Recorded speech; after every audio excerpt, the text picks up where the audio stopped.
everybody, and welcome to the Next Level Podcast.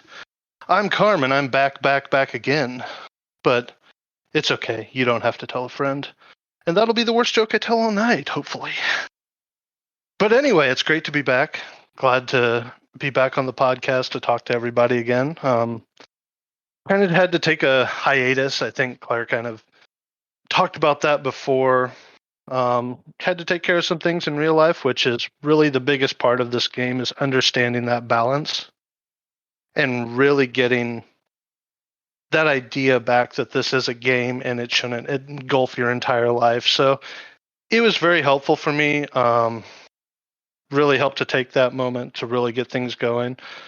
Claire sends her best. She actually cannot be here today. For those that don't know, her and her husband have been trying to get pregnant for quite some time now, and Claire is now in her second trimester. It is taking a toll on her body, and she is having to kind of take it easy and on bed rest and stuff like that, but she's doing very well. Everything's going according to plan as far as that goes, so we wish her the best. I couldn't be happier for the two of them. It's been something that they've been trying for quite some time, and I'm really excited for it. I'm excited for both of them. So if anybody wants to wish them on game, happy thing, or even on the Discord, whatever, she has given me the permission to let the cat out of the bag that this is going on. So congratulations. I'll be the first to say it to Claire and Mur. Again, couldn't be happier for the two of you. We miss you on the podcast, but we're going to get back at it. Today we'll be talking about Sortie, the hot new topic going on. Joining me today is a very new, somewhat close friend that I've gotten to know pretty well through Sortie. We've been doing Sortie since it came out, off and on, and really become kind of a close friend. So I'm really excited to do this episode, talk about our experiences, talk about Sortie, things like that. So without further ado, I introduce to you all Comedian. Hey, what's happening, y'all? Thank you very much, Carm. And also congratulations to Mur and Claire. This is the first I'm hearing of it, so definitely congratulations on that. As Carm said, I am Comedian. I am on Azura, and we started doing Sortie together. And through Sortie, we have become really close and exchanging information, studying the content, trying to find ways to better ourselves through it. A little bit of history.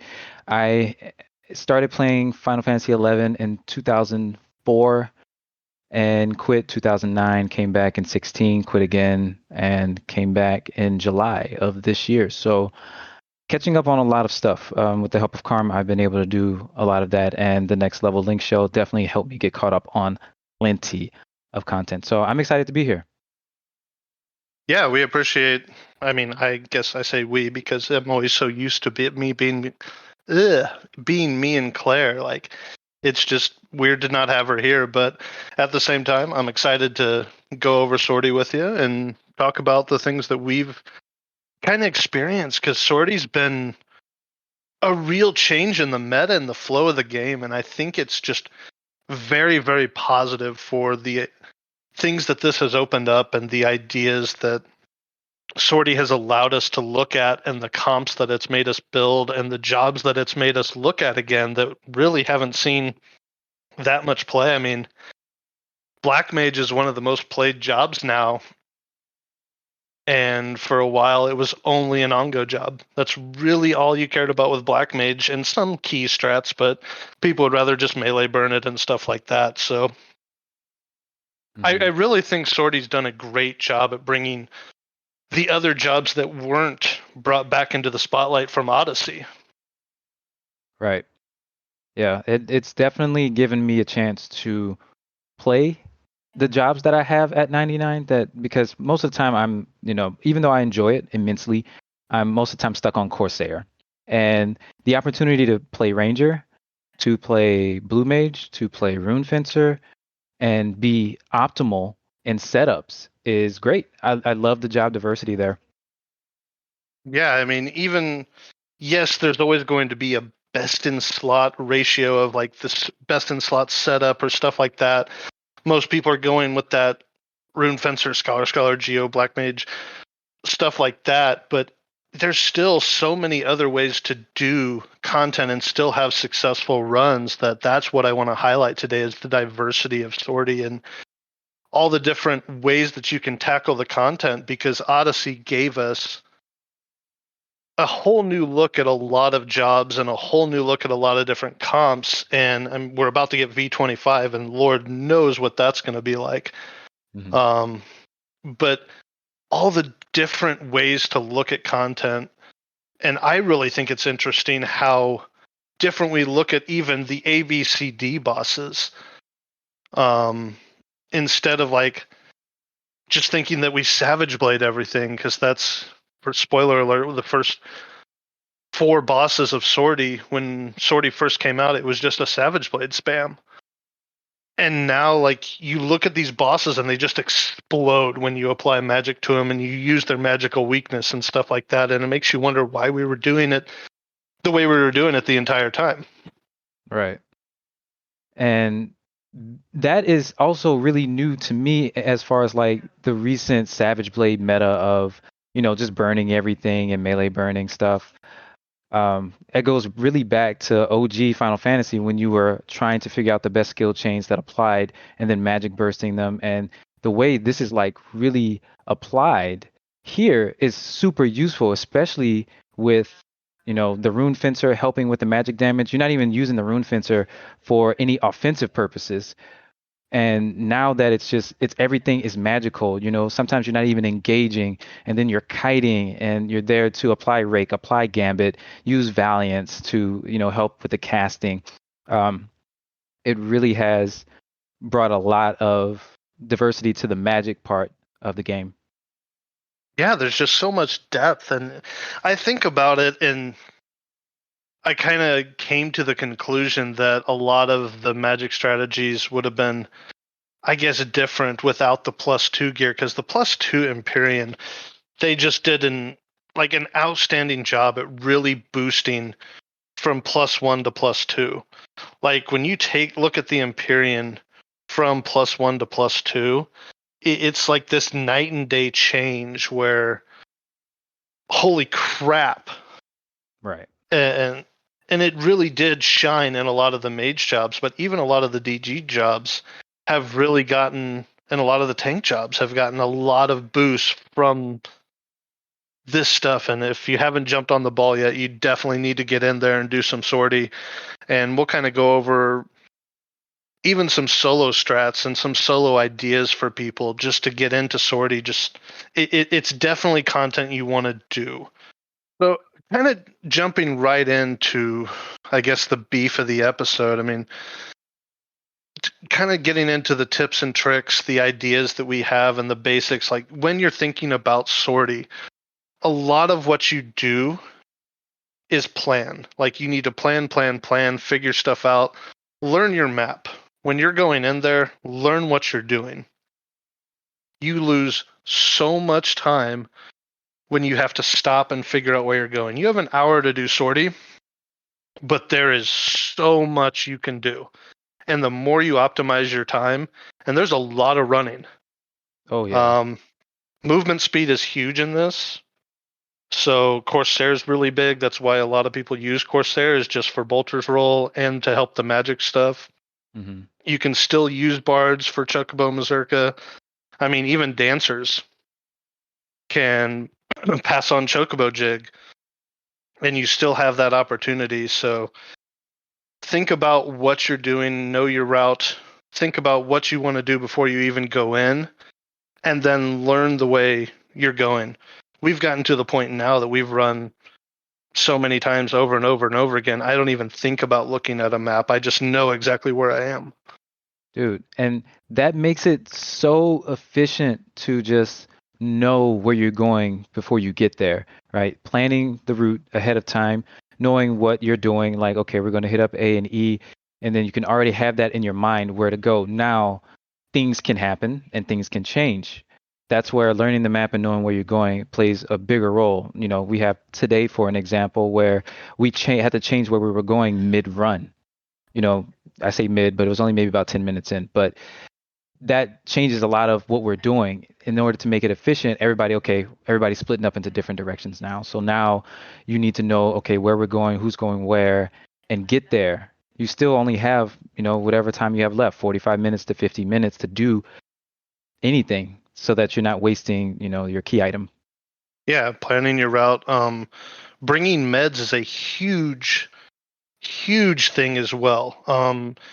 There's not a lot of dedicated healers in Sortie. If you're bringing a dedicated healer, they're going to be rather bored a lot of times, unless you're doing a run that specifically needs a healer, which there really aren't too many. Bring ways to take care of yourself. You want to be able to sneak in invisible and get around. If you're not sub dancer, if you're not sub mage, you want to be able to sneak through things. All of this stuff does aggro, and it aggroes to different things. Some do sneak, some do invisible. You've got all these different, I guess, aggressive types when you're running through, and you've got to know this stuff. So, and if you get certain medals and complete certain objectives, you can remove certain debuffs. Like the CNG boss do a move called, it's called Cruel Joke. It doesn't do exactly what Cruel Joke does in the game, thank God. But it does do Haunt. And Haunt is basically a really, really powerful curse. If you get the medal in the CNG areas, you can remove that with Holy Waters. So it's definitely worth it to have these meds, and you'll get bound a lot. You'll get all kinds of different things. You'll even get helixes sometime if your scholar decides to throw a big nuke helix or is skill chaining with a helix. Sometime you'll just get that too. So it's planning for these things to happen. Absolutely. And with keeping in mind that you may get silenced, right? So echo drops, and you may not be able to remove other status effects while you're silent. So panaceas are super important for casters. Making sure to be able to pop those to get immediate things off so you can move on to the next objective.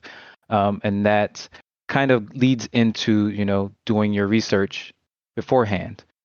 Yeah, all of this, like, the community, shout out to all of them, all of the JP people that have been on top of all this stuff, and even all the people that have added stuff to BG, FFXIH, all these different sources that have been on top of helping everybody get through this. I mean, people have already Ammonon on farm. Like, it's just all the time people have taken to really understand this content. It's crazy to me that we still don't know some of the basement objectives, like the C second casket. I think we still don't know, and the way to get the B medal, stuff like that. Mainly because it really doesn't help that much, but there's still things that we can learn about this event. Absolutely.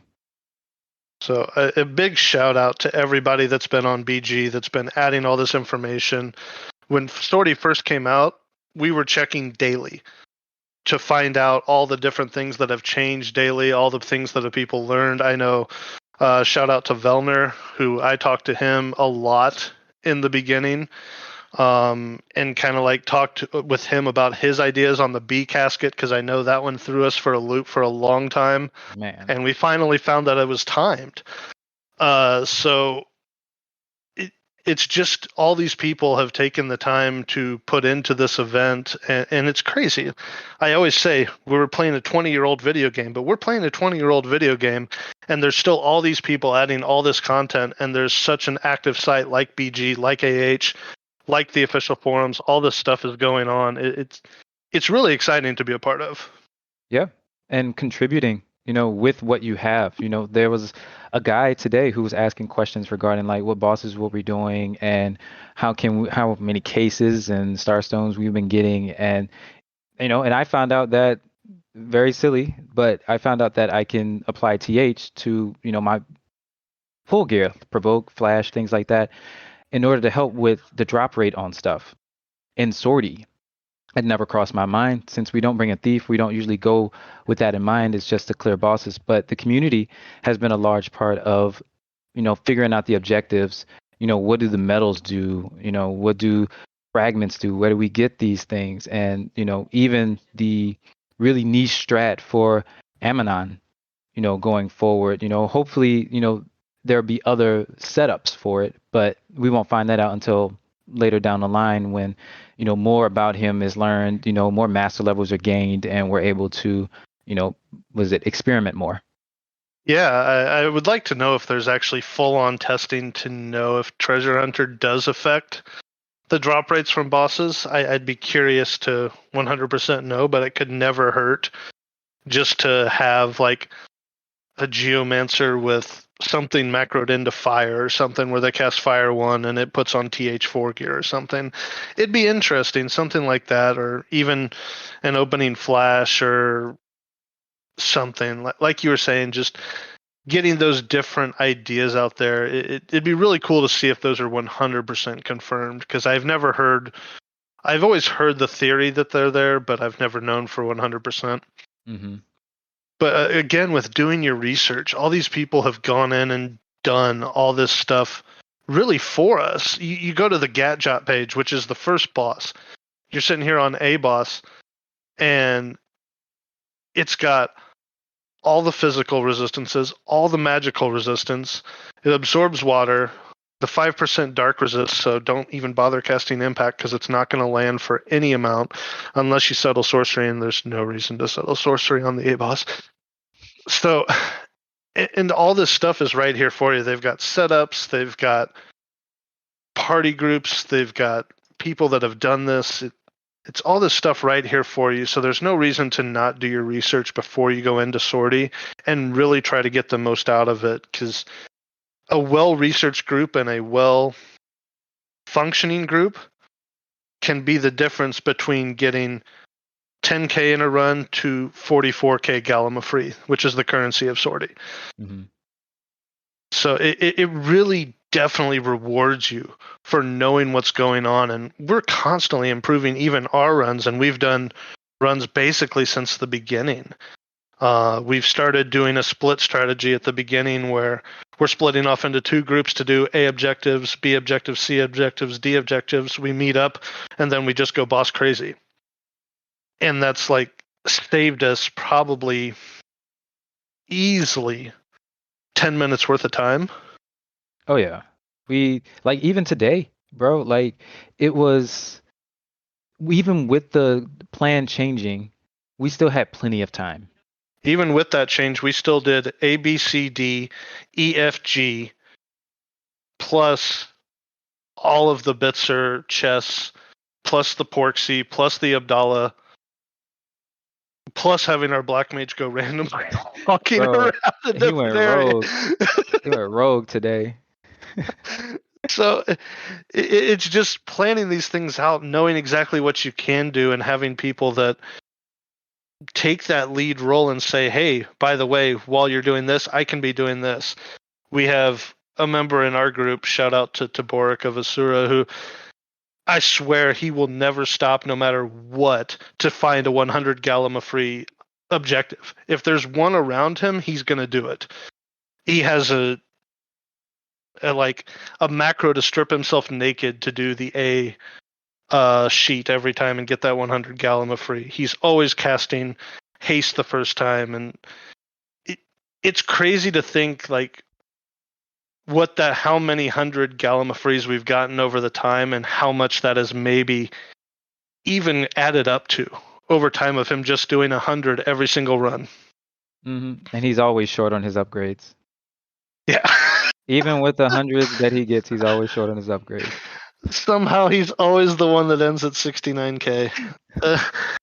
I don't understand, but shout out to our group. We've really had a lot of fun doing this content, and kind of everybody learning the run, learning the map, learning new jobs. I mean, we've had people in different roles that they don't normally play. Yeah, that's the fun part. That is probably my favorite part of Sortie. It has changed comfort zones and has forced a lot of us to research into jobs that we probably had at 99 but didn't take too seriously. But then now get the MP plus 3, get these small niche pieces, to maximize your magic burst damage, to maximize your cure potency and things like that. I was really interested once I went back to Corsair for some of our runs to make a waltz set because, as a Corsair, I'm just quick drawing on the bosses most of the time, and maybe skill chaining if it's, B or F to extend the skill chain. But otherwise, I'm sitting around after I get the rolls off. So I was like, well, why don't I just heal the tank or AoE heal the group or erase the tank so he doesn't have to constantly spam erase to get hella debuffs off of him. And I find out that there's like a couple waltz rings I could use. I have the Gladys knife already, and now I have all this waltz potency to use and actually be efficient as a support that Corsair is. Yeah, it's definitely taken a lot of jobs, dare I say, to the next level. You Oh, just couldn't. I haven't done that one in a while. I Yeah, had to do it. I knew it was coming. Oh yeah, you knew it was coming. So I kind of guess the kind of basics of Sortie is Gallimafree is your currency. Um, it caps at 100k, so you never want to run out of 100k. You need different drops from bosses and blue chests and red chests. Either starstones or sapphires for Imperium plus 2 and starstones for Imperium plus 3. You need 10k plus a starstone to get to Imperium plus 2 and 70k Gallimafree plus a starstone. I think I said starstone twice, possibly. So 10k in a sapphire and 70k in a starstone to get to plus 3. I think I just completely botched that entire part. You did. But okay, well, at least we know that that's just completely botched. But so when you're going through these runs, you're trying to maximize the amount of chests, the amount of objectives, the amount of chances you have at getting these currencies to get your upgrades. Also, it deals with prime weapons. When you go through the Voracious Resurgence, eventually you're going to unlock the prime weapons. If you haven't done the Voracious Resurgence, I know I am notorious for waiting a long time to do my missions. I've even done mine. So go out, do your Voracious Resurgence missions, get to your prime weapons. You'll start getting a drop called Echondrite. So you're able to upgrade these prime weapons. It takes 10k Gallimafree to get the base prime weapon, and then I think it's 10k and an Echondrite to get to stage 2, which is as far as we are right now. And some of the stage 2 weapons actually look respectable. I know the shield, I've raved about it on the Discord about how it's actually good in its stage 2 form. Yeah, you took it into. I remember you got it, and you took it into Odyssey, and you were like, "Let me see what this shield is about." And I got tired of hearing about that shield. Let me tell you. Well, everybody is always hyped about how it's the new O-Chain or O'Kane or however you actually pronounce it. So I was like, okay, well, let's try it out. And with the way the lag has been recently in Odyssey, holy crap. If I wouldn't have had that shield, and I would have had to rely on reprisal, and I probably would have died in some of my pulls. So it definitely has served its merit and been a very useful tool. Those prime weapons are probably going to be great. I can't wait to see what more they do with them. Mm-hmm. I would assume stage 3 is probably going to rely or require a new key item or item that will be dropped from Aminon. If I had to shoot my shot in the dark, that would be where I think it would be. Whether or not it is, who knows? Mm-hmm. Only time will tell. But once you start getting the access into these basement areas, you can really start getting a lot of Gallimafree per run. And I mean, we're getting an MP plus 3 piece every 2 days. Yep. Yep. So That's super solid for any upgrades that you need. Now, that's obviously with a group of 6. That changes a great deal. By yourself. all right. But even I'd like to know like the best solo Gallimafree total, what somebody's gotten solo, because I know there's been people that have soloed the A and the E boss on Scholar. And I mean, that right there is already 12k Gallimafree and 2 bosses. It's probably best to do that. Maybe even Mhm. just start, depending on how fast you can do it. Um, just a quick nostalgia trip. Man, do you remember that boss just being like an absolute mystery? Like when Sortie first came out, and it was like, oh, I found this like this shard, and I think it takes us to the gadget, and then like the mystique behind the discovery of everything in Sortie. Oh, yeah. It was such a wild ride, I guess is the best way to put it, for all the different, like, just different directions Sortie took us, and all the different ideas and team comps and groups that we started out with.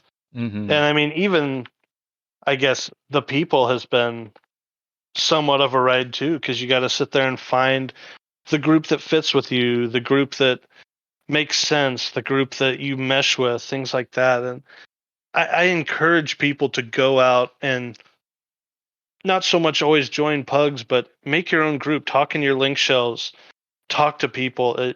The basement floors are not that challenging. I mean, they explode now. Now that we know what we're doing, they explode. I Oh mean, no. there's not a single one that takes us more than 3 minutes now. Mm-hmm. Yeah, and don't join the pug groups. Just ask in your link shell, please. Please, just make some friends, group together.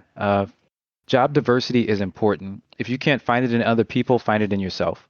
You know, make sure you have, maybe a support job, maybe a tank, at least one or the other in order for you to facilitate, changes that the group may need, because you never know. You might find somebody who's really competent, but all they play is, DD jobs. Well, you don't want to lose out on that person, especially if they are committed to doing sortie. And consistency is key in order to, as Carm says, to blow up the basements. Like the basement bosses do require coordination. And coordination goes back into, understanding the mechanics and planning the route, and that's how to be efficient with the people that you're with in your group. We are as efficient as we can be with what we have, but it still takes consistency. Most of the time when we have to do changes in our setup or changes in our route, it kind of throws us off. And we kind of have to like bring the distraction back and focus. But again, that takes consistency and doing the research before you go down to the basement, which is, it is not as much challenging, but like accuracy requirements are higher and the resistances are higher, especially on the bosses as you do them progressively.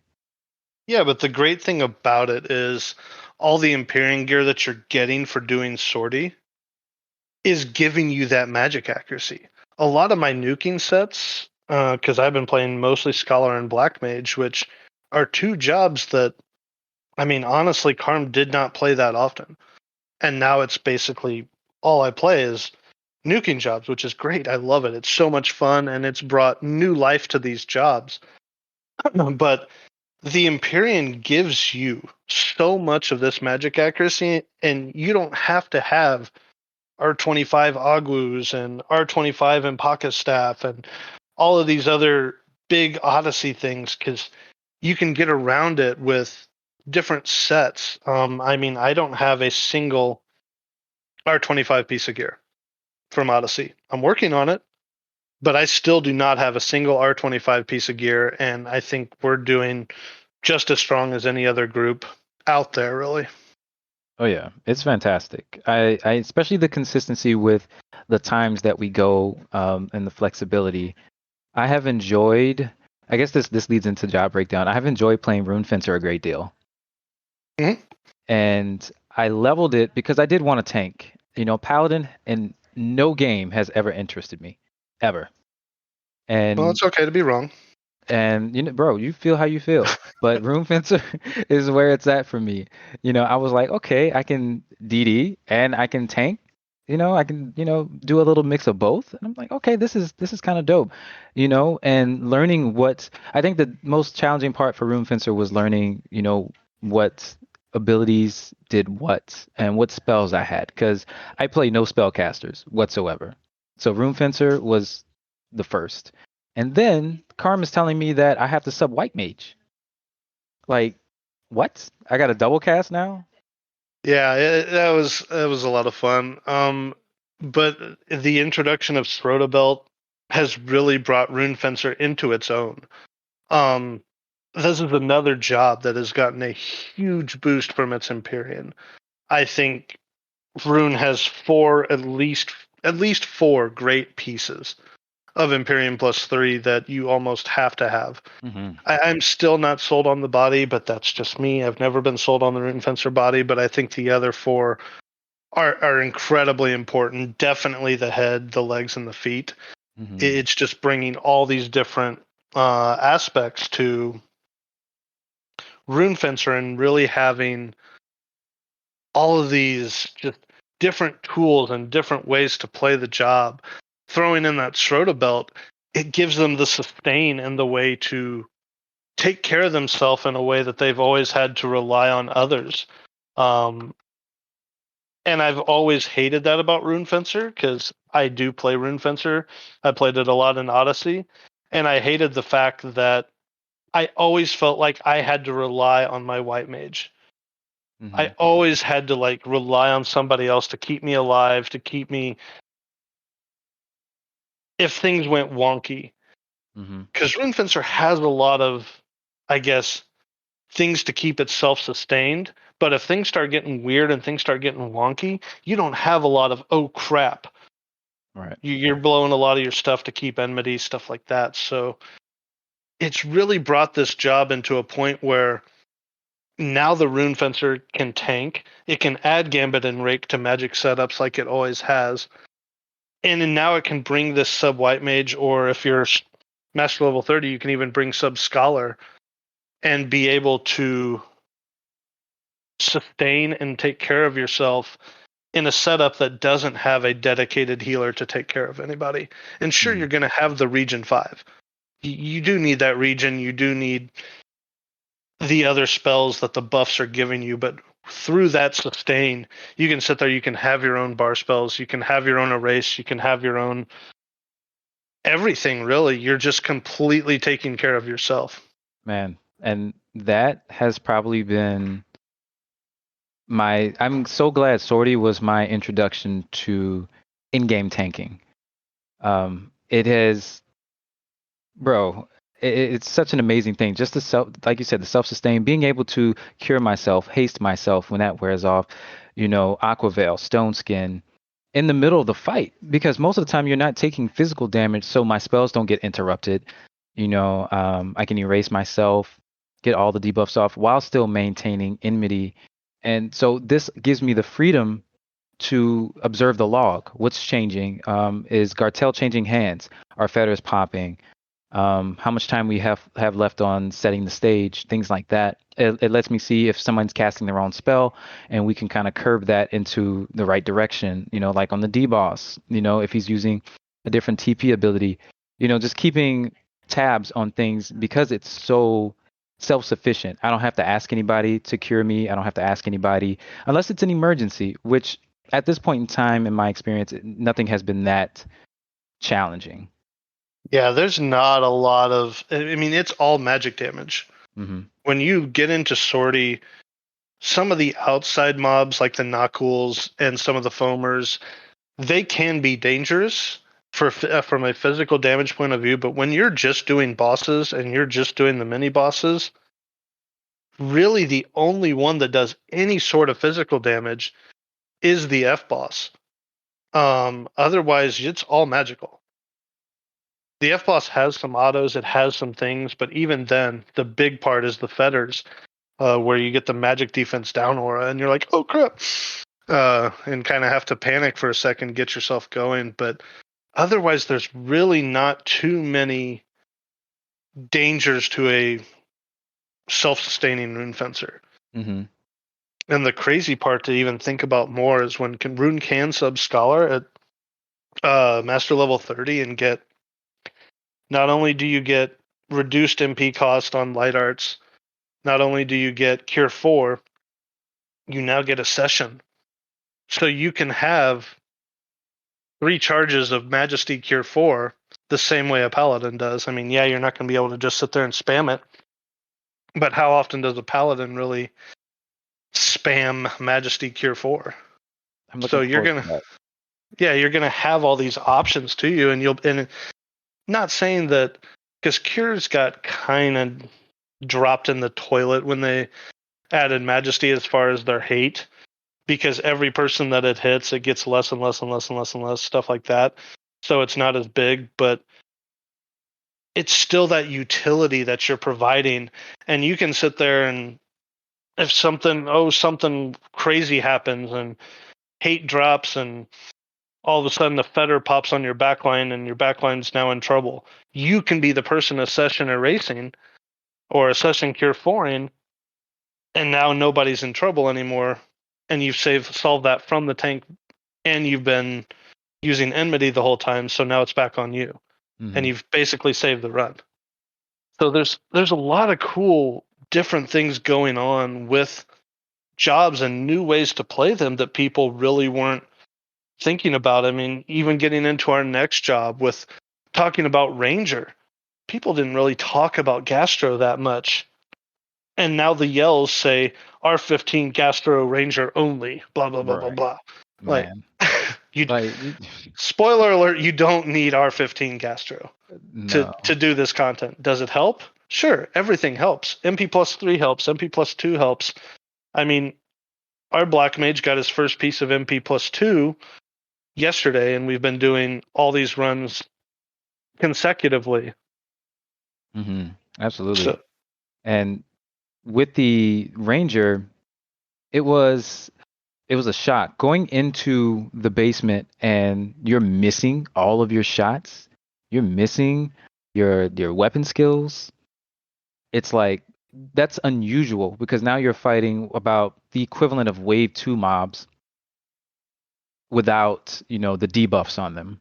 Without the red mage to distract 3 and, or blind it and lower the evasion so that you meet the accuracy requirement just with food, and maybe bard songs, which also you don't often run with bard in sortie either, at least with the most of the compositions that people ask for. yeah, I still I miss the Bard. For a caster job that's living in a world of haste one, it kind of sucks not having the Bard a lot of times. I really look forward to times when we have Imbrava, and then I've even thought about entrusting haste instead of entrusting int or acumen or something like that, just because that recast is a lot, and if you don't have those Agwoo's pieces to put a lot of fast cast in your mid cast set, your big spells are sitting for a little bit, and a lot of this is speed. It's the faster you can knock these down, the less they have a chance of being a problem. Yeah, that's where like Rune Fencer can be of assist. Just to jump back to that really quick, before you even go into pulling your bosses, is putting Valiance on your mages. If you have Merits and Inspire, which I hope you do, before that. So all the magic bursts and then their mid cast have fast cast in it, helping them be able to get those big nukes off when they really need it. Yeah, and that even exceeds the fast cast cap. So it definitely, every little bit you do helps. And you start talking about distract and frazzle and stuff like that. You get into Dartok and Gartel, the E and the F boss in the basement. They have 5% resistance or 5% resistance rank to dark. You're not landing those spells short of Stymie. I remember how long I tried to land Frazzle on Dartok. It was a while.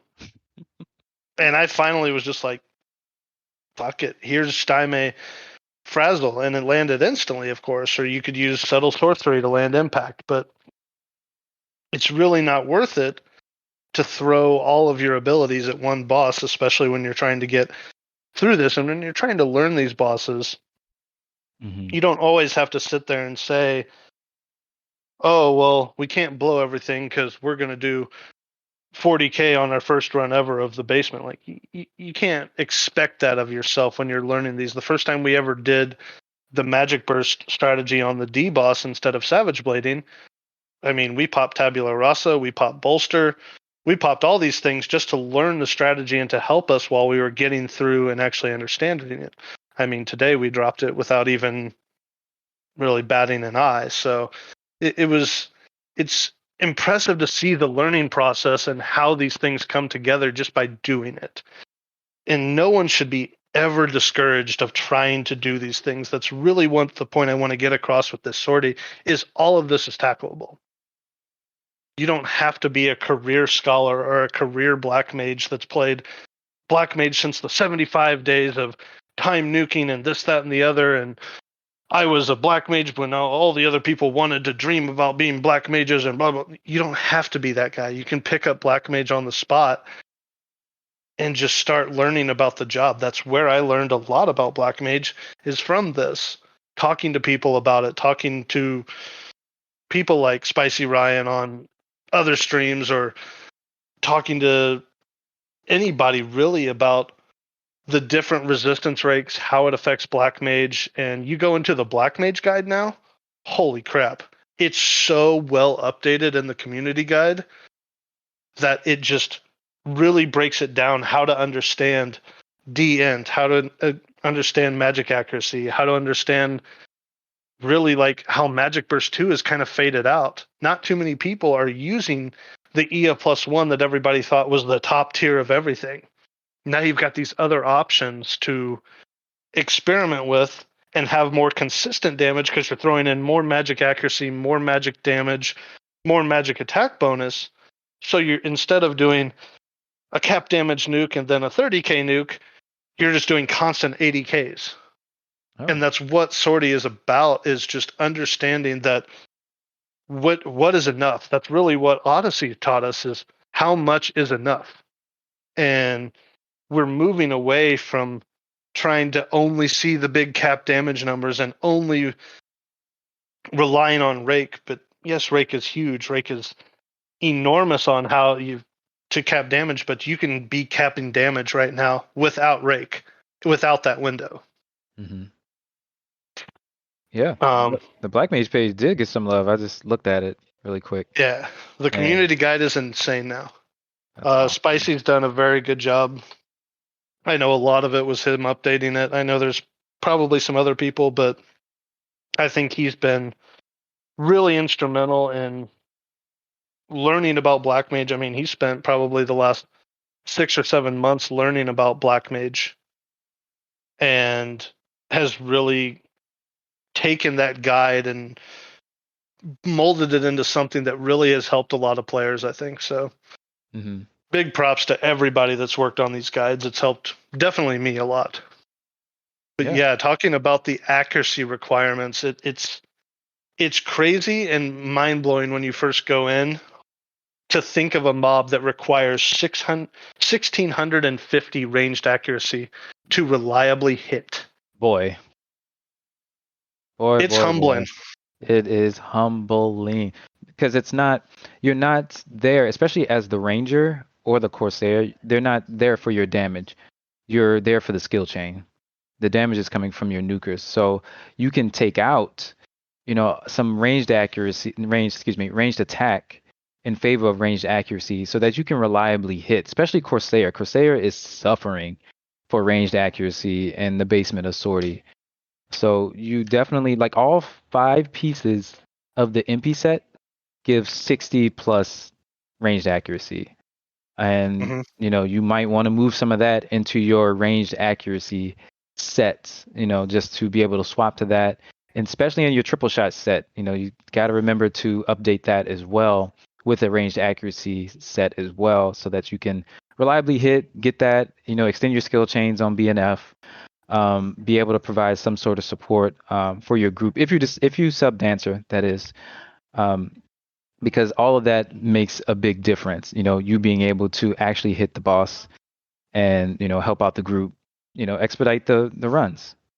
Yeah, it's a little different if you, and like we said, there are a lot of different ideas that you can go in with this. I mean, I've seen people just go in and have a ranger true flight everything to the ground. The rune fencer just kites it.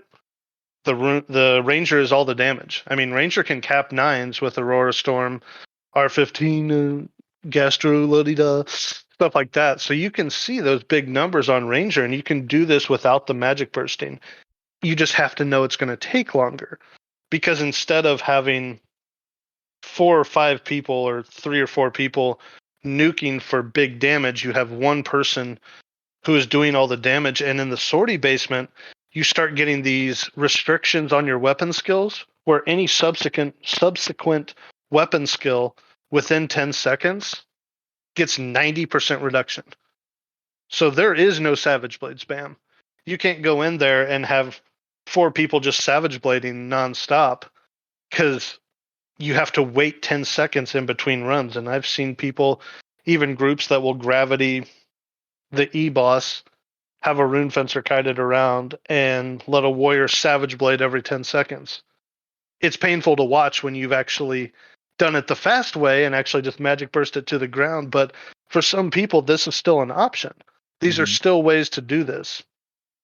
There's been red mages that have come in with the SU5 sword and Daybreak offhand and done cap damage Seraph Blades. And they can do A, E, C, G, and then do some like basement floor objectives, stuff like that. And that's still a 30K run. So there's still all these options and different things that you can do. You don't have to follow the meta of the Scholar, Black Mage Rune, Geo core. If you can do it, I think it's definitely the best way. I can't see making these fights any smoother and any faster than they are with that comp when you really get it down and you really start understanding these windows and understanding how to burst through these big magic burst windows. Indeed. Yeah.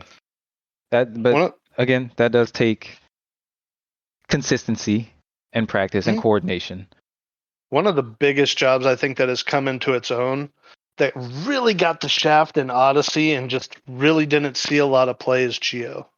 Like, holy crap, is this job good now?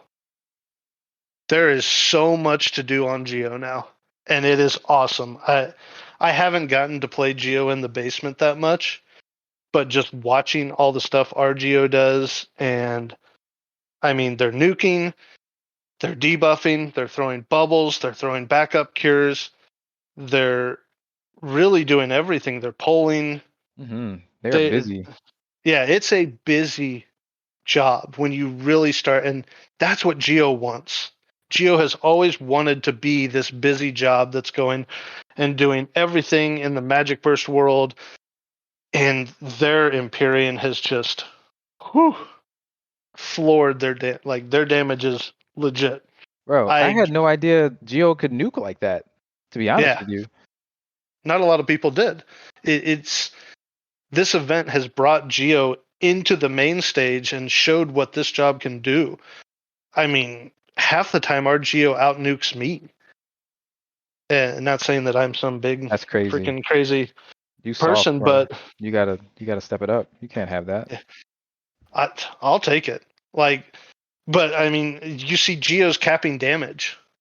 Like, Geo will stone 5 for cap damage on E-Boss without even blinking an eye. And it's just the Empyrean set. It's throwing on a couple Agu's pieces and having the right set in the right place. These aren't really... It's not hard to get to this point. It's just how you have to know how to get there. You have to have everything in the right place. You have to have your bubbles right. You have to have your debuffs right. And that goes back to your Geo and your Black Mage and pretty much everybody knowing what to do and when to do it. Your Rune Fencer to know, hey, if I'm going to open a skill chain, or if the skill chain closed, or if the skill chain was missed, it's not a time to blow Rake and Gambit, because I need this to happen, or we need these job abilities to avoid the nuke wall. And when you can just laugh at the nuke wall and have 4 nukers doing cap damage through Rake window, with 8 nukes apiece, you're just like, holy crap, things explode. Mm-hmm. So Geo has really, really impressed me in this event, just being able to go in there, do everything. It's not a dual boxed bubble and AFK job. I've I done some pug runs with some Geos that put down their bubbles in AFK, and I just want to cry because the amount of helpfulness that they are missing and mm-hmm. the amount of like stuff that they could be doing is so impactful to a run. I do not envy them at all. Like, you will know the difference in Sortie between an okay geo, a mediocre geo, and a good geo. It'll make the difference in your times, like, immensely.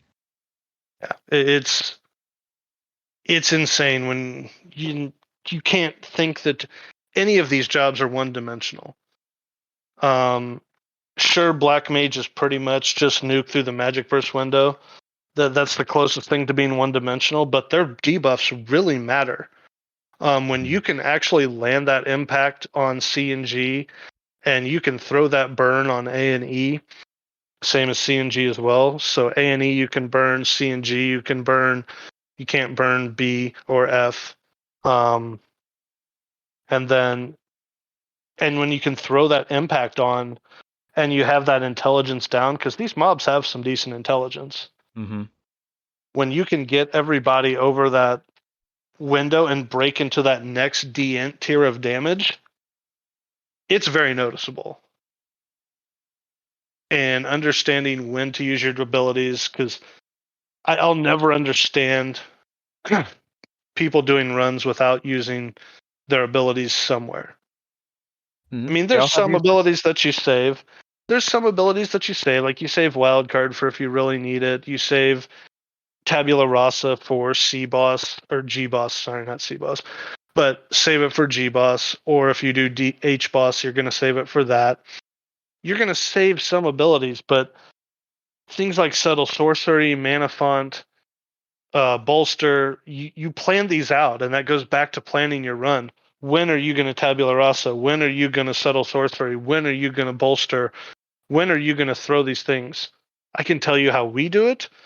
Is I think you should Subtle Sorcery and Tabula Rasa on G boss because of the 3-minute death timer, and you should bolster the F boss because that guy can get out of hand real quick. Mm-hmm. Yeah, that's one of those fights. F specifically is one of those fights where the longer it goes on, the shittier it gets. You definitely want to end that as soon as possible. As Rune Fencer, speaking of abilities and usages, I almost never have to use Forzo or One for All. And for F Boss, as soon as fetters pop, I use both of those because they give me breathing room. They allow me to heal myself and allow me to move out of fetters. And I take no damage during that time. And to give yourself that space, that works for me.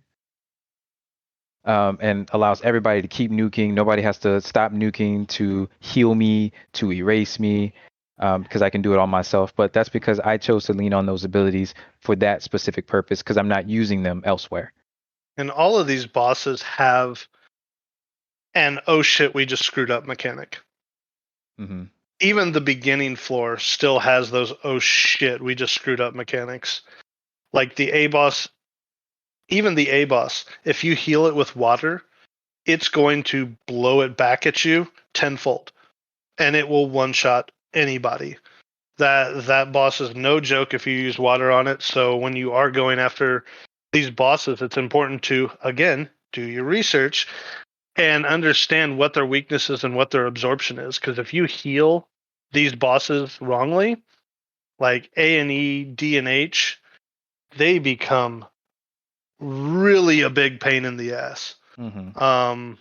D and H boss will use their AoE, try to kill everybody, move a lot faster if they're healed. Like I said, A boss and E boss will just turn it back at you and hit you tenfold. E boss can use clobbering wave and just completely one shot anybody if they just decide to do it. So sometimes under 50%, you can start kiting after you've done your rake and gambit. They can be gravitied. So again, plan this out. Okay, we're going to start the fight on E. We're going to run in. We're going to drop gambit. We're going to drop rake. We're going to nuke the crap out of it. Under 50%, we're going to hit gravity. The rune fencer is going to kite and try to keep it around the bubble, but keep themselves alive. And then we're going to try to drop it as quick as we can so that we don't give it a bunch of TP. And it doesn't one-shot our rune fencer. Because even then, a lot of these bosses, like you said, there's not a lot of danger when you're doing everything right. Mm-hmm. And even if something goes wrong, most of these are still tankable with a weakened rune fencer. Mm-hmm. You can recover pretty much anything in this. CNG was setting the stage. It's a little bit harder because that timer just constantly ticks. Setting the stage is it's used every 3 minutes, and it's pretty much AoE death. It's not actually AoE death, but it's around 30,000 damage split between targets and range. And you can only have 6 targets. I guess if you had 6 pets with you as well, that's 12 people, and you're still not mitigating enough to survive that. Hey, bro, that's the pup party. You know, you got the pup tank, the pup healer, the pup caster, Yeah, the pup. there's no ranger. limitation. There's no limitation on the jobs you can bring. You get your sub jobs back. So, yeah, if you really want to go in full pet burn, all the more power to you. Let me know how it goes when you're on the ground and take a screenshot and enjoy. I mean, but honestly, it could work. You never know. With 6 pups, 3 of them overdrive one boss, 3 of them overdrive the next boss. Look at that. You didn't And clear then, A through D. oh, you definitely cleared A through D. I'm talking about clearing E and G as well. Maybe like, I don't know. I've never tried that. I don't know the validity of if that's even possible. I don't know what kind of damage pup can do. I've never really seen too many people rave about pup and sortie. It kind of got the shaft a little bit in this event, in my own opinion. I could be wrong. There could be people out there that take pup into sortie and feel like it's the best job ever. There's a pup who's gonna hear you and send you hate mail for that. That's fine. I would like to be proven wrong, actually. I know the A boss takes good light damage. I know the E boss takes good light damage. And pups are able to analyze weaknesses, so they may be able to magic burst off of that. I mean, yeah, they're not going to do earth off of a light skill chain, but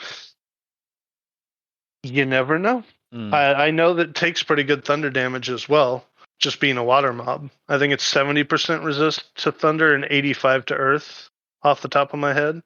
So you can go in and burst thunder. Actually, when we started nuking E-Boss, I think we started thunder.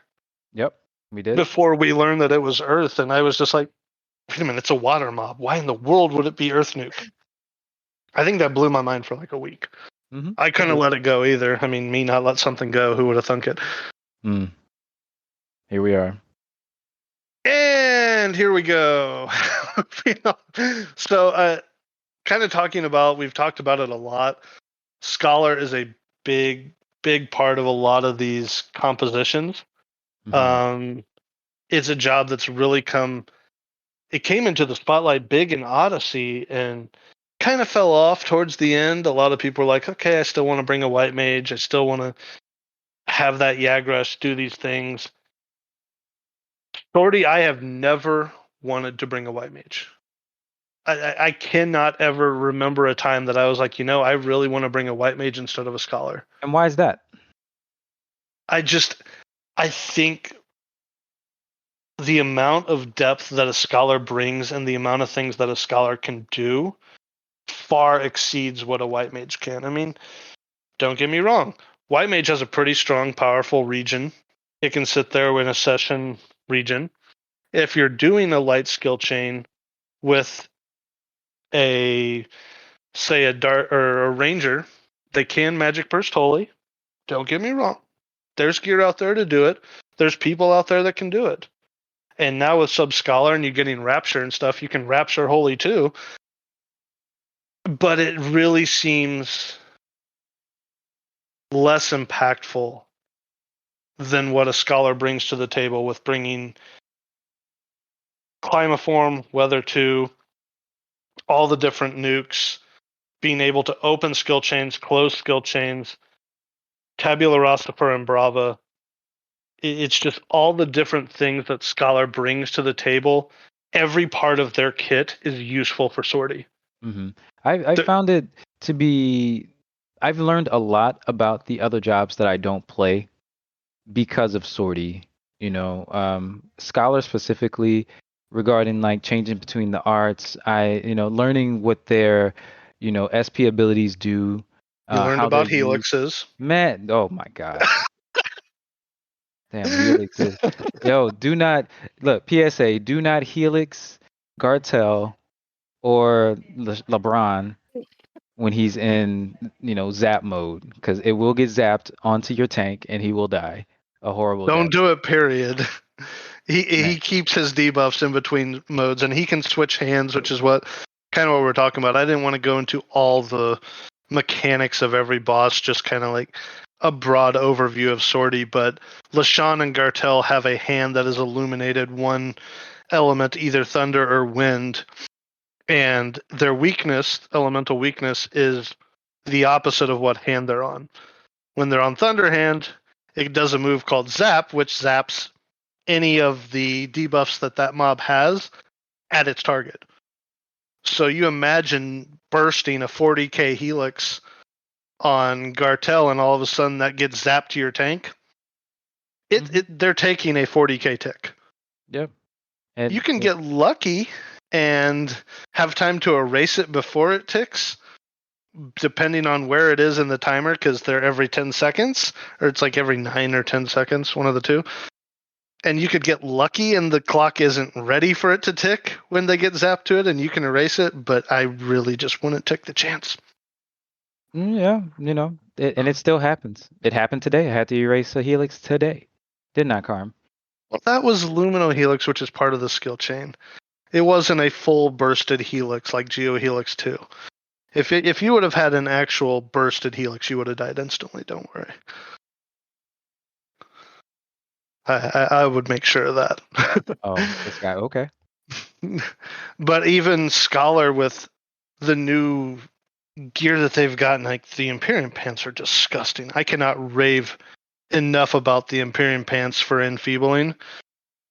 When you're trying to put gravity, or trying to put distract, or you're trying to put any of these things on that you can land on bosses that you can land them on, whew, it feels so good now to enfeeble on Scholar. It feels amazing. Mm-hmm. And their feet, those feet that they get, the Imperium +3 feet are probably the best piece in all of Imperium +3. What's on them? Oh boy. Everything. These the feet Yeah, that you've been raving about. Yeah. You're always talking about these feet. There's magic accuracy +60, magic attack bonus +50, magic damage +30, magic burst damage +2, climaform +25, elemental magic skill +33, haste +3. Like, these are the perfect nuking piece. They are not missing anything. They have good int. There's 34 int on them. They have good magic accuracy. They have good magic attack bonus. They have the base magic damage on them. They have elemental skill. They have magic burst damage too, which is kind of hard for scholars to find right now. Before, all you really had was the ring, Agu's hands, your relic head. So now you have this perfect piece that works with Climaform when you actually use it. Shout out to our group for never letting me live down the fact that I forgot Climaform one time. I'll never live it down. But they are the perfect nuking piece for what they do. Why do they have 60 accuracy on them? Because all of the pieces have accuracy. Why? All Empyrean has accuracy on them. Okay. I just need to know. I don't play mage jobs, so I'm curious if there's something I'm No, there's no There's no hidden regular accuracy you can't make your magic spells physical or stuff like that. I see. I mean, some could say that there could be magic crit on there, but magic crit is. I would like to see a world where magic crit became useful. This is going to be my side rant. But if magic crit could break the damage limit and go over straight nines, magic crit would be used. But right now, you can put enough gear on to where you're just capping damage. Why do you need to crit? Mm-hmm. Fair. So I would like to see magic crit be somewhere in there, but these feet are just insane. And you talk about the pants. There's magic accuracy plus 63 on them. When you have a Grimoire active, which is light arts or dark arts, which you're always going to have active, you get 36 extra magic accuracy. So you're already at 99. And 99 magic accuracy on a single piece is disgusting. 53 int on them as well. You get the magic attack bonus 54. You get the magic damage 33. And then when you're enfeebling, you get another 28 enfeebling magic skill. It looks like this gear really does prepare you for like Odyssey shit. Like if you did 40 before you did anything in Odyssey, you're just like well prepared for your Ongos, and your whichever the other one is that requires a lot of magic damage.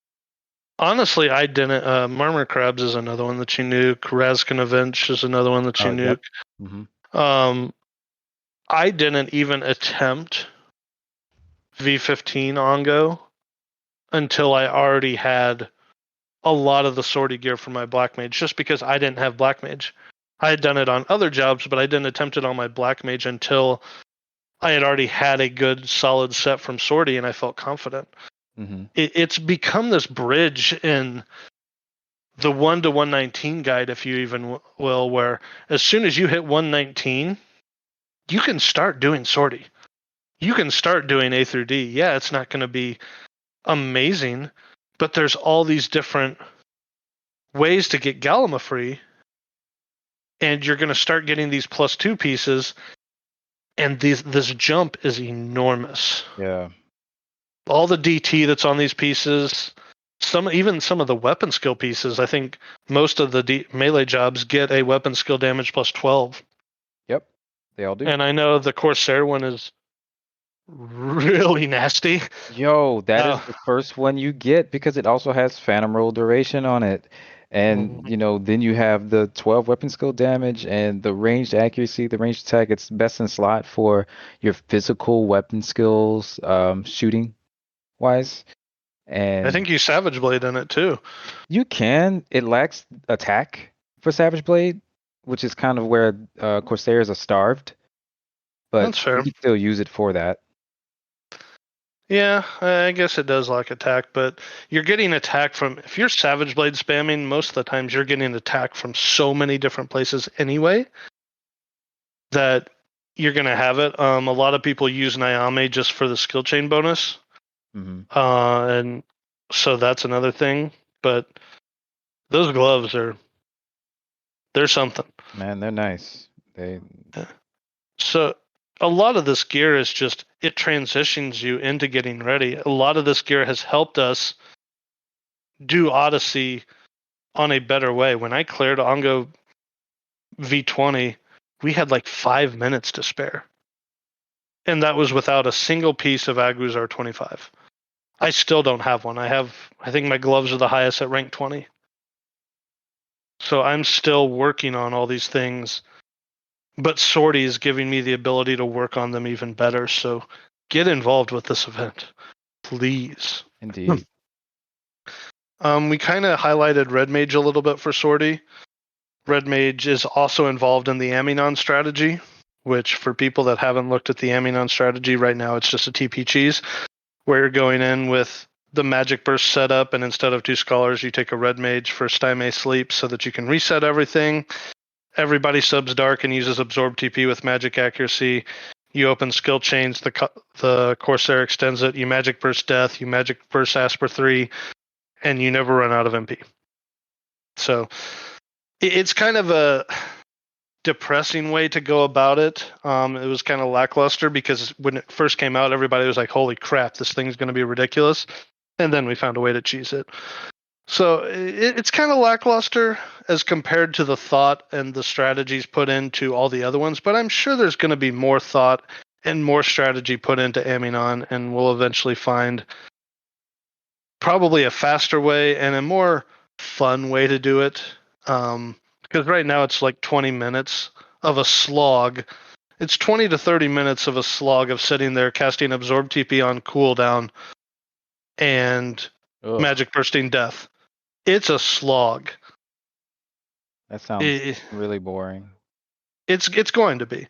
It's worth doing because you get 30k Galima free just for beating him.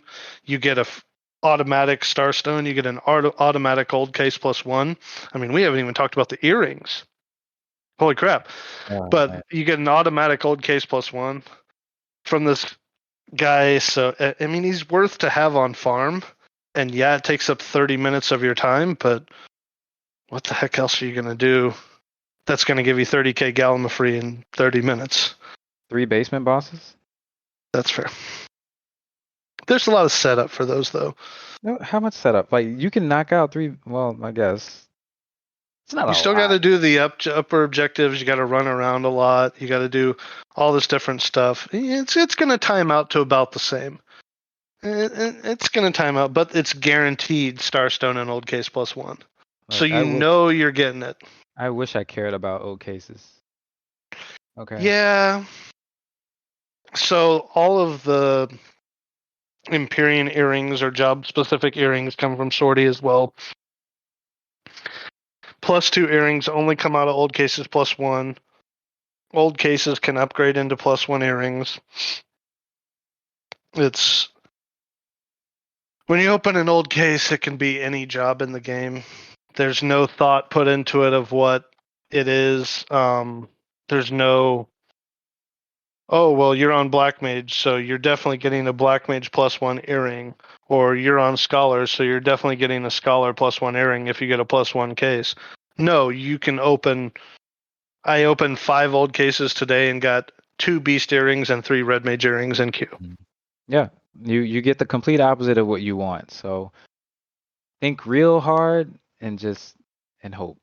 I would like to see them do some kind of trade-in method where you can trade like 10 NQs for another NQ or 10 +1s of a certain job for another job's +1 or something like that. Some kind of exchange system where it is ridiculous, just like cards and Omen, where a 10-to-1 ratio is like, oh, that's terrible.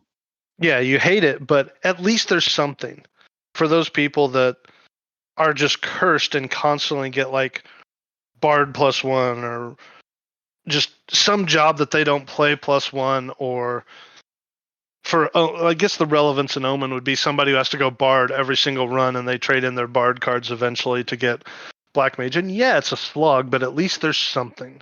Mm-hmm. I think everybody would be happy with something. They'd still complain. The server will always complain, but at least there would be something. That would be happy for me. I would be happy to say that there is something. Yeah. How many +2 earrings have you gotten, Carm? Wow. Wow.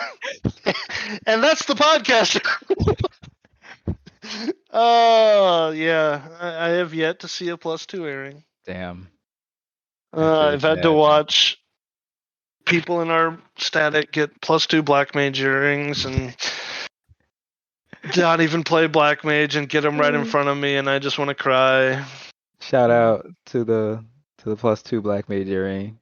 Shout out to Vig and the +2 Black Mage earring on the floor. That's in storage. Oh, I thought he threw it on the floor. I don't know. I don't want to know because then. Nope, I don't either. At least you got a Beast +2. Yeah. I got to update the Lua for it too today. There you go. So there is some promise out there. I hope everybody has some success. I can't complain too much because the first +1 I ever got, I think the first sortie run I ever did, one of my old cases turned into a +1, and it was a Paladin earring. So I was really happy with that. And my Paladin earrings still the base minimum stats, and I've never seen another one on JCN, but there's still some positive to it, and a lot of the earrings are really good. That Rune Fencer one is, Man, that thing is man. nice. I have the max stat NQ earring, and I saw a +2 yesterday, and it was just beautiful. Just so beautiful. Yeah, they definitely need that in your life. Mm-hmm. The +2s are very good. A lot of the +2 earrings are just very, very good. But I want to know why the Ranger and the Corsair one do not have ranged accuracy on it. I question that a lot. That I is thought wild. at first it was a misprint, just like when the Corsair body, I think it was, came out, it said triple attack instead of triple shot. Mm-hmm. I thought it might be a misprint when I saw the Corsair and Ranger one, but people are confirming that it's not a misprint and it's actually just regular accuracy. It's very confusing. Confusing and unfortunate. Definitely. Because there's no reason for Corsair to use anything outside of the +2. I don't need recycle if I'm not shooting in the earring. Like that makes no sense. Right. Yeah, and more on Red Mage. Not only is it used in Aminon, like I said, with that strategy, and then we went on this tangent about other stuff and earrings and things like that, but Red Mage can also be used as the main damage for the E and G boss, like we talked about. Taking a Red Mage that can do Seraph Blade,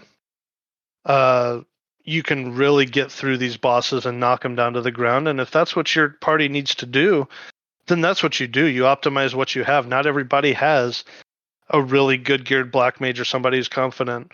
Not everybody has a geo. Not everybody has a scholar that can make these skill chains and do all this stuff. So find out what your group has, and then, like we said, build a group. Build up people. Find your 6, and at least run with what you've got. And then you can sit there and say, okay, well, I kind of want to do this strat. I'd like to play this job. And then that person makes the job, and then you start adapting that new strategy. But you've got to get in here and start doing this gear. It's really important. Mm-hmm. And then we come to the Savage Blade DDs. They're still not gone. Again, like we've said, you can't weapon skill twice in 10 seconds, so it kind of takes away. When we started Sortie, a lot of the skill chains were being done by the Corsair and the Ranger. Not only did you have to get over the incredible ranged accuracy requirements, not only did you have to deal with hot shot missing, because the skill chain on E-Boss was hot shot to true flight, then you had an opener that was getting normal damage, and then you were nerfing the damage on your second weapon skill. So it just didn't make sense. Eminence opening as a scholar opening a skill chain for a ranger closing gives that ranger the ability to do that big damage and doesn't put on that, I guess, penalty. So there's still a place. The Nakuls that spawn in all of these EFGH basement areas, they still give a good amount of Gallimafree for killing them. They still give chances at the old cases +1, Starstones. They have a large accuracy requirement too. You need a Madrigal in the basement. You pretty much have to have it. These things have serious accuracy. They are like their Wild's Keeper Reeve parents, I guess, or ancestors, whatever you want to call them. And they have the dispel moves. They have the one shot from the shark. I remember the first time that went off, and we were like, "Holy crap!" Man. The tree can AOE doom you, so have your holy waters. The Ice Lion can still full dispel you and make you just sit there and hate life. So there's still other objectives that you can do to make good runs. You can take all DDs, all Savage Blade DDs, have your best Savage Blade DD weapon skill every 10 seconds on E-Boss while someone's kiting it, and then go do Nakuls. So at least you're getting the 10k gal from doing the E-Boss and then you're going out and doing other things that are more suited to the DD melee setup that you want to run. Yeah. You still can kite the G-Boss. It's not going to go down in 3 minutes, so if you do kite it, know that you have to stay out of range, because if he gets in range and hits setting the stage, then anybody in range is going down. Yep. So you've got to be ready for that stuff, and that goes back into what we said earlier. Do your research, plan your route. So this is a lot of planning. It's a lot of understanding the content, but once you actually get to the point where you're doing it on a steady basis, it feels really fun. I have had a lot of fun with this content. Oh yeah, you have? I have. I think it's just been fantastic content. It's innovative. It's different. It's not run in and blow your face off into the Savage Blade Abyss, or do melee weapon skills, or pray that you don't get an aura. It's smooth. It's concise. It's precision timing. It's the way the game was meant to be played in a faster pace. Mm-hmm. I really do feel that a great deal, because you can see where the comfort zones are being shaken, because a lot of people want, okay, can we melee burn it? And it's like, no, you don't need to just melee burn it.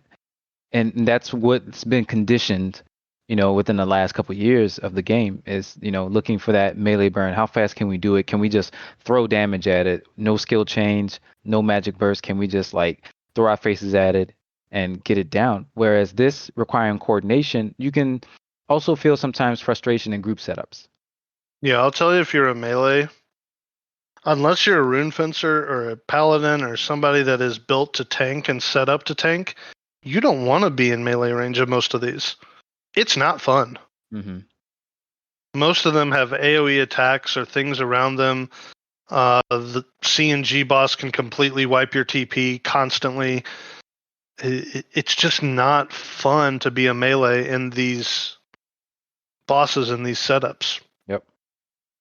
Objectives, sure. Like if you're doing not cool farms for chests, hitting up those little objectives, for your Gallimaufry and your Starstones, your Sapphires, and things like that. If you're doing for prep runs, look, you can. It's an Odyssey party, pretty much. But for the bosses themselves, it's not ideal for anybody that's not the tank to be in melee range. I do recommend, if you do knuckles, to take a stunner. We take a blue mage. Sudden lunge works great on most of these mobs. The ice lion, the T-Rex, the shark, and the bee just don't get to play the game, because you can just keep them sudden lunge stunned and you never have to deal with their stuff. The bird, unfortunately, well, it gets to do its thing. And same with the tree, but you've got these options. If, like you said, if the magic strat isn't for you, there are still options to do sortie. There are still options to get 30k runs going.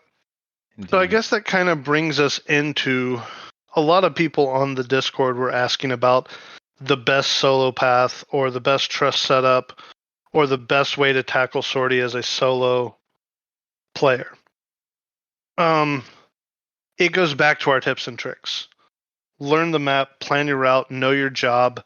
What can your job accomplish? You talk about starting to look at E, or even starting at A.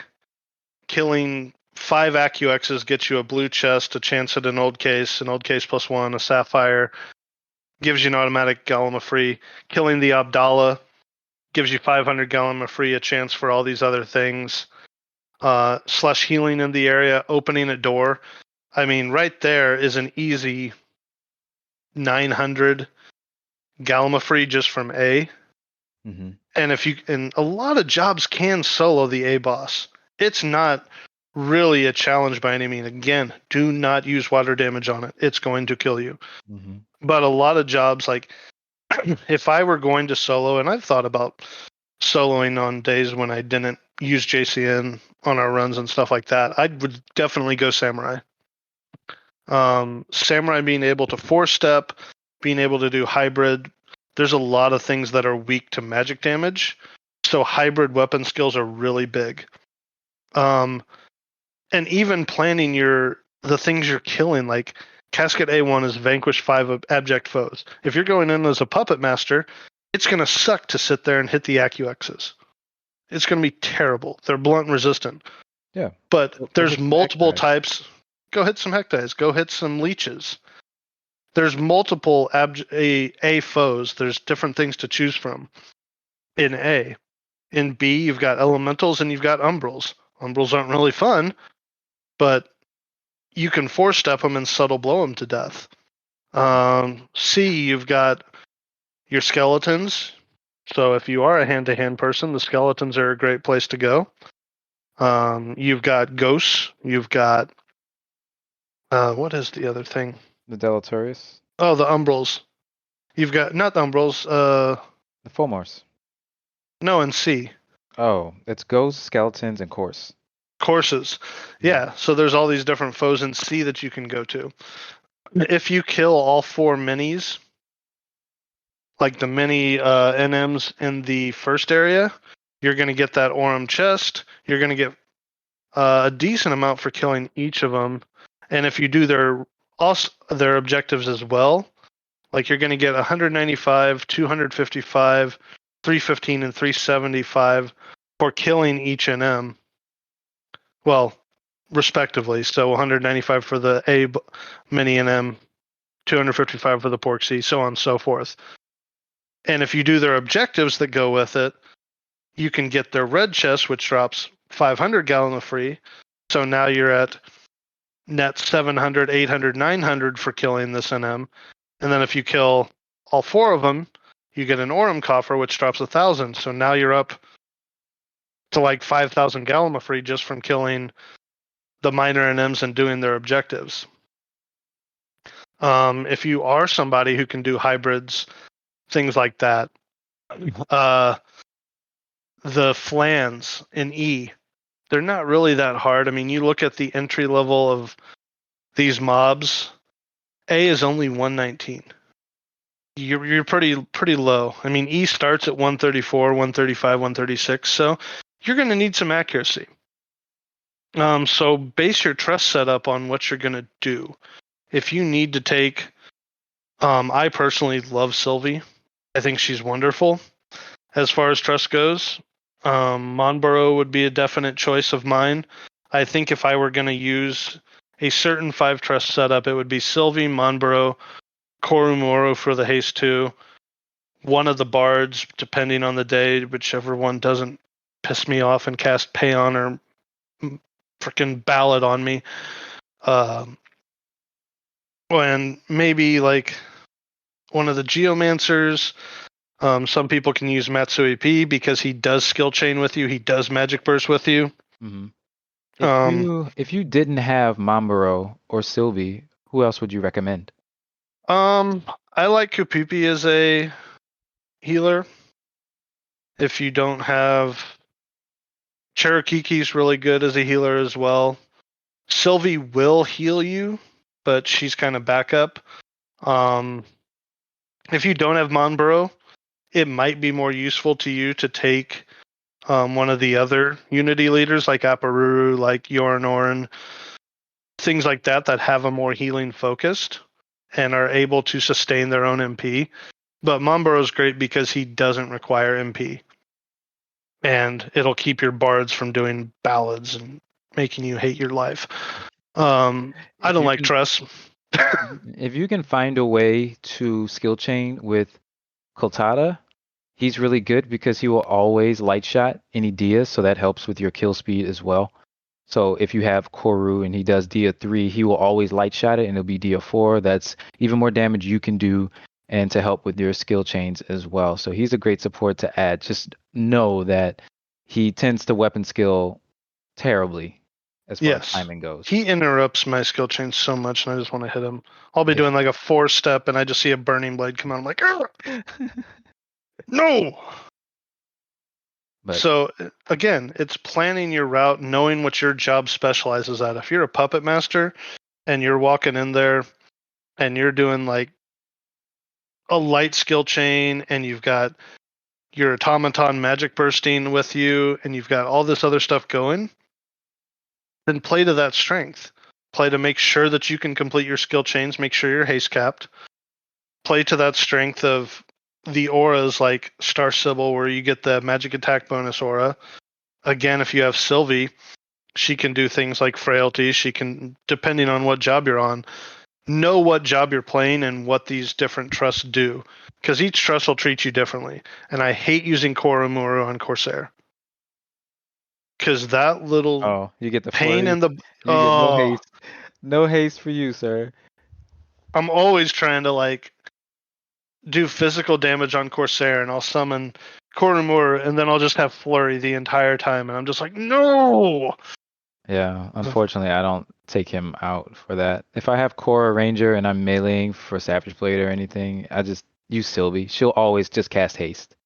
Ninja will do another... I think Ninja would be another great soloing job for this. All Absolutely. the Force Mission. hybrids. Yeah. And you've got safety with being a ninja. So I think there's a lot of... And there's, like I said, there's a lot of opportunities. You look at... We talked today about getting all the Bitzer objectives. Like in F, you interact with the Bitzer while lock styling 5 for 5 pieces of Empyrean armor. You get 300 free Galima free, a chance at a Starstone, a chance at an old case or old case +1. All from putting on 5 for 5 pieces of Empyrean armor. Our last red chest today, or our last casket, gave us... Rip the people that weren't in the area because we timed out. But it gave us an old case and a Starstone. Like, that was awesome.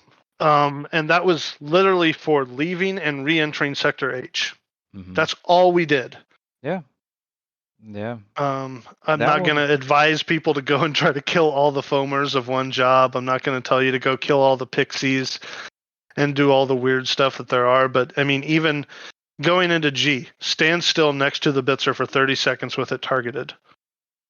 That's not hard. It's 300 free Galima free. It's things you can do to boost your solo run. You start in A, so it kind of makes sense to do whatever you can in A. So if that's... I mean, and really there is not an objective in A that you can't do solo. Yeah, you're absolutely right. All of them.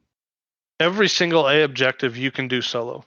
And that is 500, 100, 200, 300, 400. I mean, that's 1,200 just from doing all the objectives in A. And none of them are really hard or time consuming. Like, most of the times we get 7 out of 8 objectives in the first 5 minutes of doing A. But again, that's party of 6. So you'll have to take a little bit more time. But I think Summoner could be another great solo job for Sortie. You've got the Fleet Wind from Garuda to give you the movement speed to go from objective to objective. You can sit there and skill chain with your avatar and magic burst with your avatar. So a really good summoner could really do some good stuff. Even my crap summoner, when I was unlocking Empyrean +2 and +3 for my summoner, was doing some interesting things. It took me a little bit.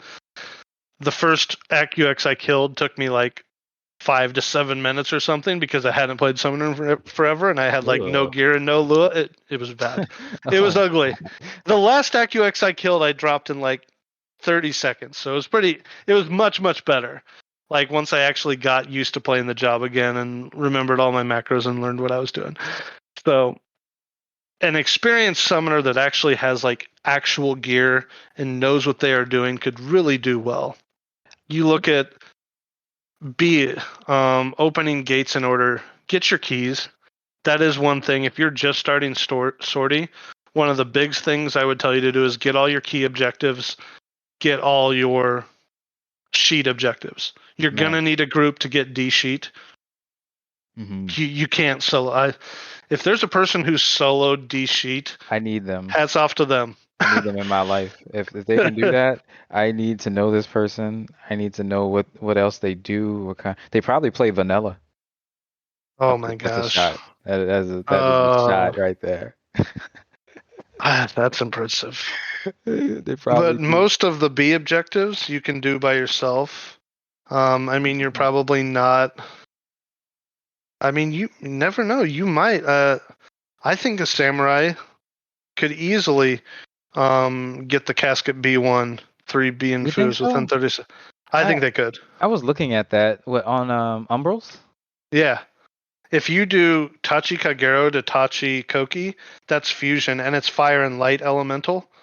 And then you close with Shoha, it's gone. Mm-hmm. Okay. Like, if you have meditate, you have all the right things up. You have enough haste because Koromor is going to give you haste too. One of your bard trust will hopefully sing a haste song for you. You've got enough haste to do it. I think you could explode those umbrals. Oh, also, don't be afraid to swap your trust around during the run.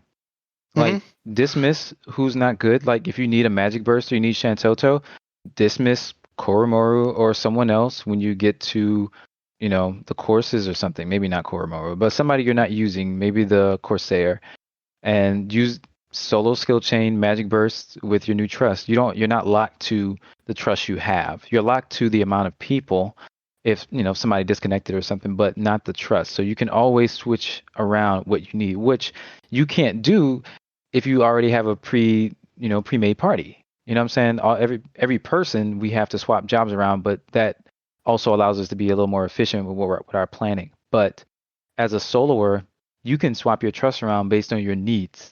Yeah, absolutely. I'm so glad that they fixed the party bug. I remember when Shorty first came out.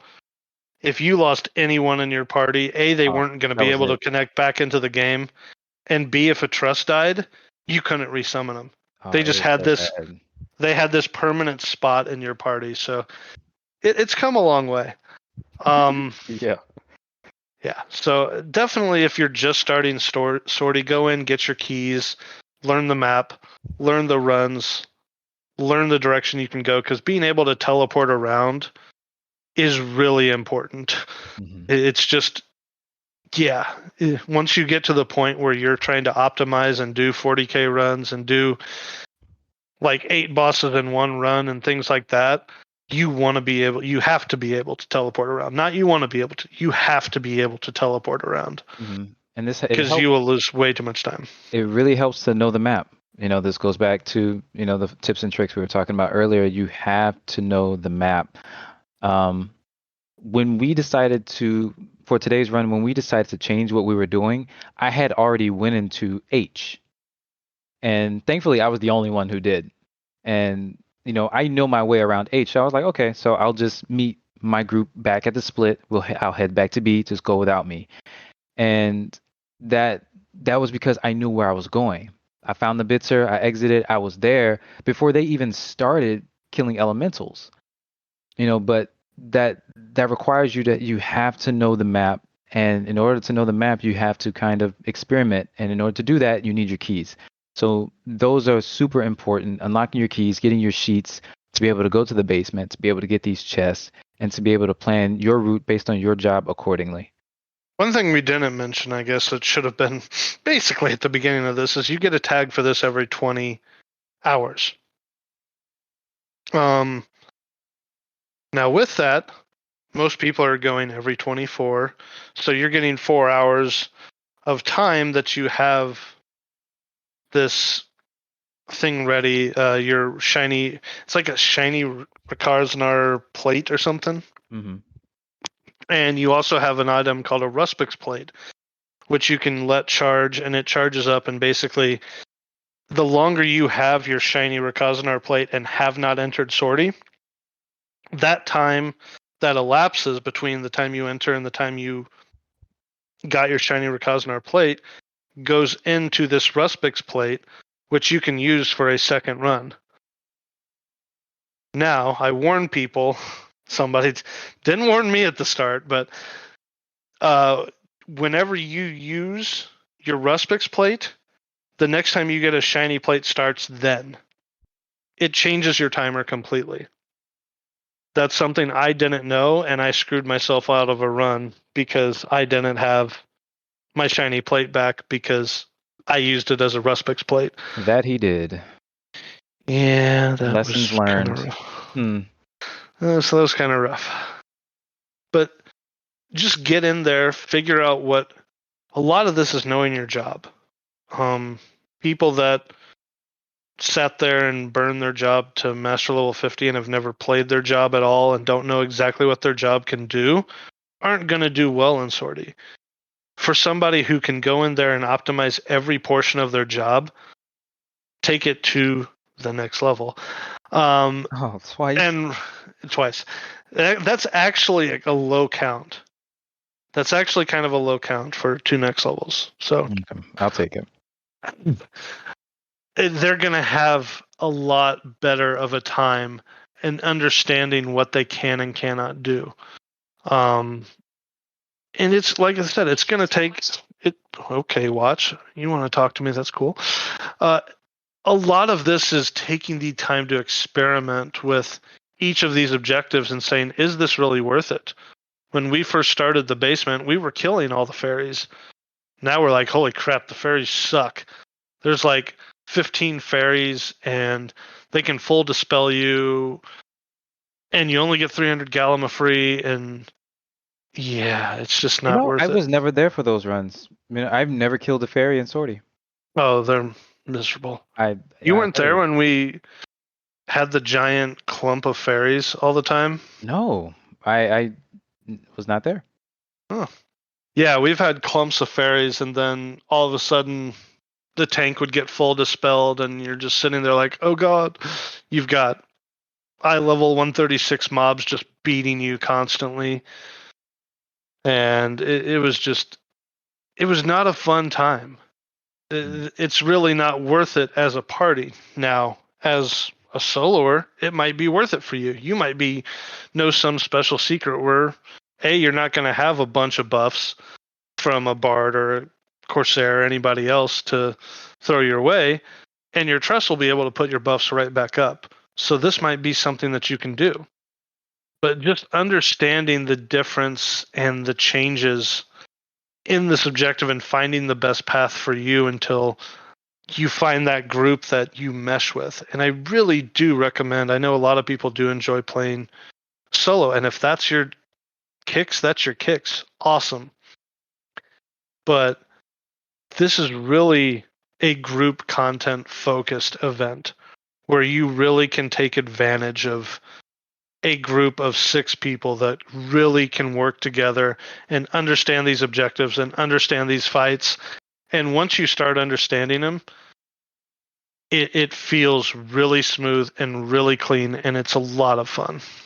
Yeah, it's nice when Karm is enjoying the runs. It's when he's laughing and tainting and making jokes. And I mean, I'm not a vocal person at all. It's not like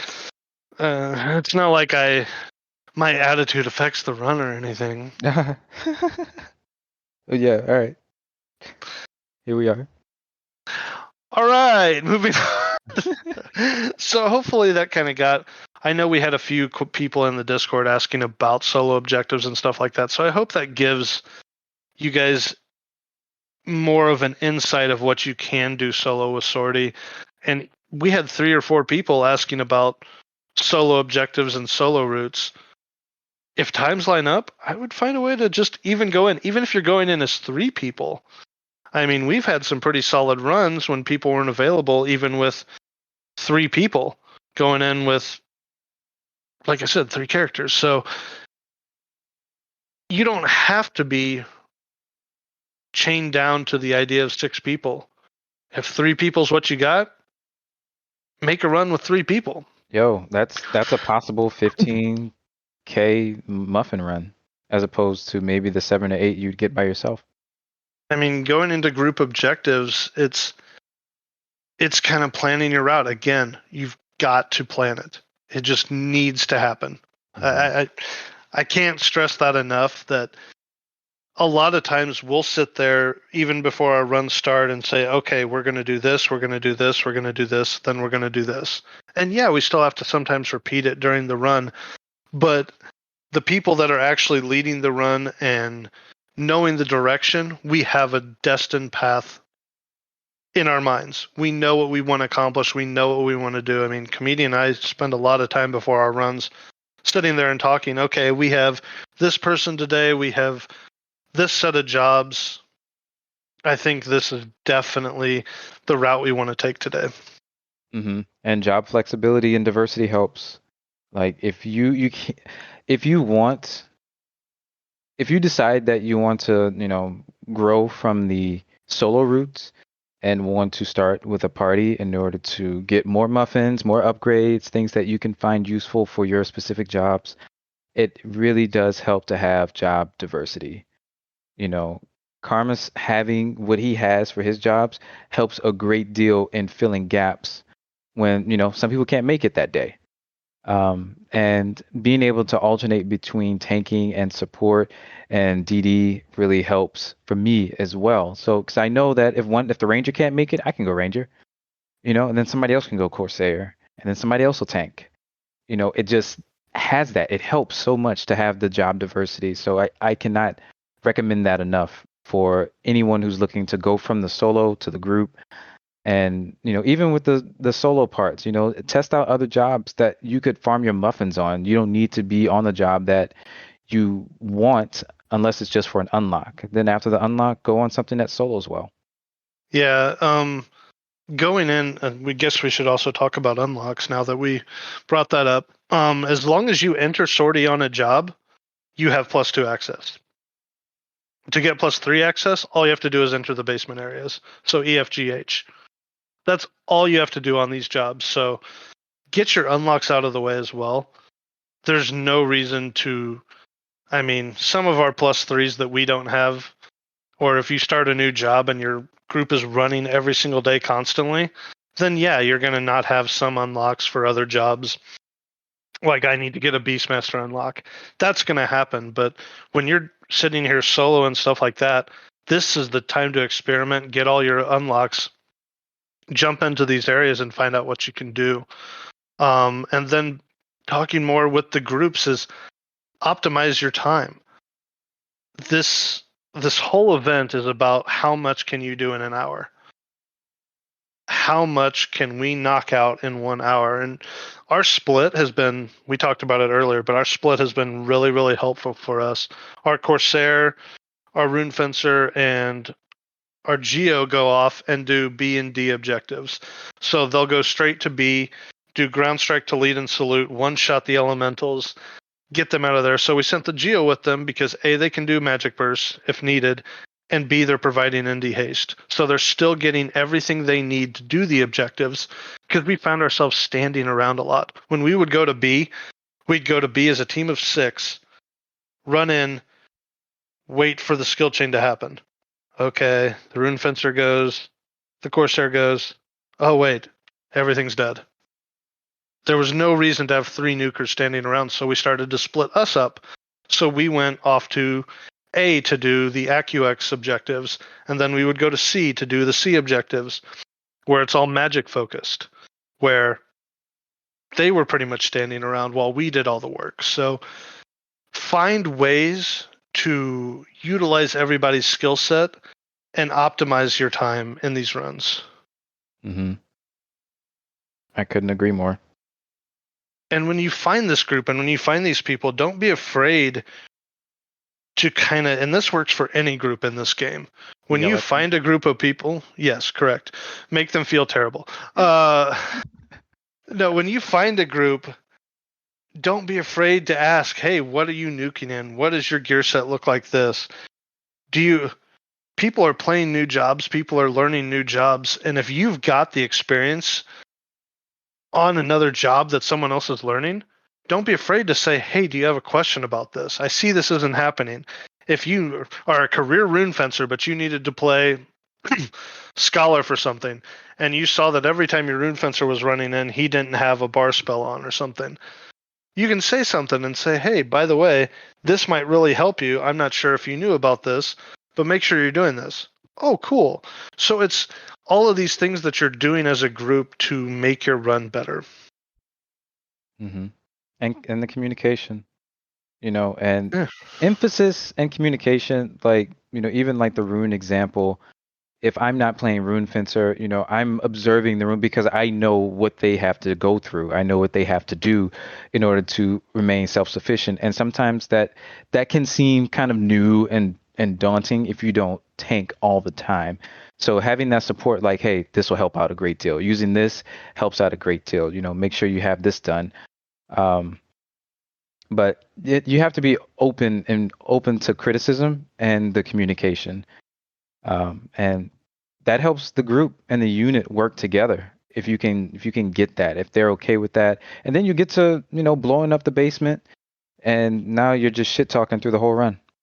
Yeah, especially when you're learning all this stuff, it's great to be able to talk about.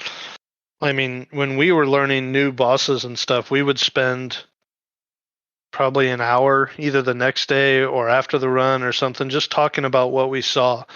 Um, Turning off filters to watch people's damage to see if they're struggling and seeing if you can help.